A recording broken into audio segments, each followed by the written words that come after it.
अगर आती भी है तो इस बार एनडीए की सरकार आएगी, क्योंकि फिलहाल एनडीए 295 सीटों पर है, इंडिया गठबंधन 233।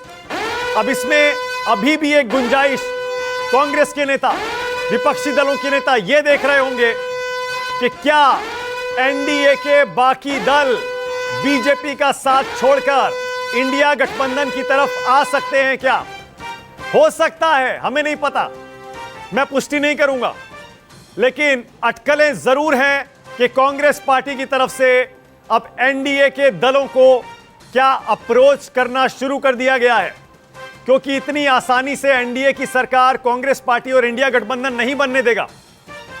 क्या इस गठबंधन की खींचतान में एनडीए आगे निकलेगा, या फिर इंडिया गठबंधन एनडीए के घटक दलों को तोड़कर सरकार बनाने की कोशिश करेगा?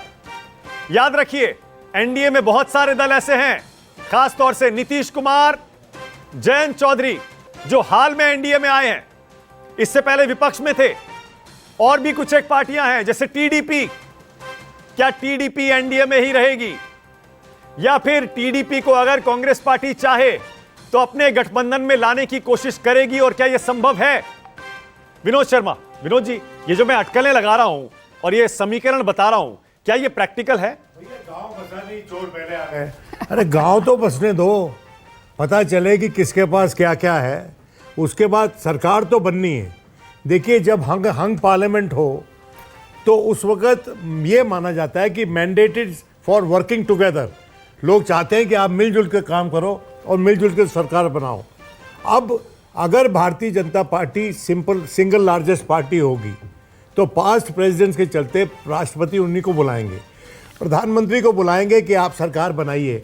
लेकिन हमारे यहाँ माजी में ये इंस्टेंस रहा है कि जब राजीव गांधी को जब 400 सीट थी, उसके बाद जब मेजॉरिटी नहीं मिली तो उसने सरकार बनाने से मना कर दिया, हालांकि उसको कांग्रेस सबसे बड़ी पार्टी थी सदन में। तो पहले के ऐसे नमूने हैं, प्रेसिडेंट्स हैं। परम्यूटेशंस एंड कॉम्बिनेशंस तो हो सकते हैं ना विनोद? नहीं, कुछ भी हो सकता है। अगर देखिए, अभी सकता है कि BJP will be the single largest party, पर 241 बहुमत से करीब, देखिए मैंडेट लूज किया है। हाँ, लेकिन 31 सीटें पीछे है। बात सही है, लेकिन सवाल यह है कि प्रेसिडेंट की डिस्क्रिशन होगी।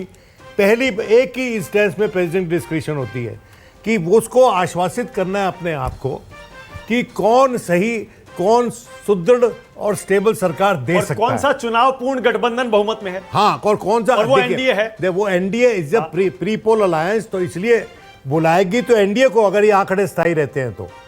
और वो एनडीए के अपने मॉरल पे डिपेंड करता है कि क्या वो सरकार बनाना चाहते हैं, नहीं बनाना चाहते। आनंद दुबे, अगर मान लीजिए ऐसी सरकार बन जाती है तो स्थिर सरकार होगी क्या एनडीए की? 295 अभी 285 होगी।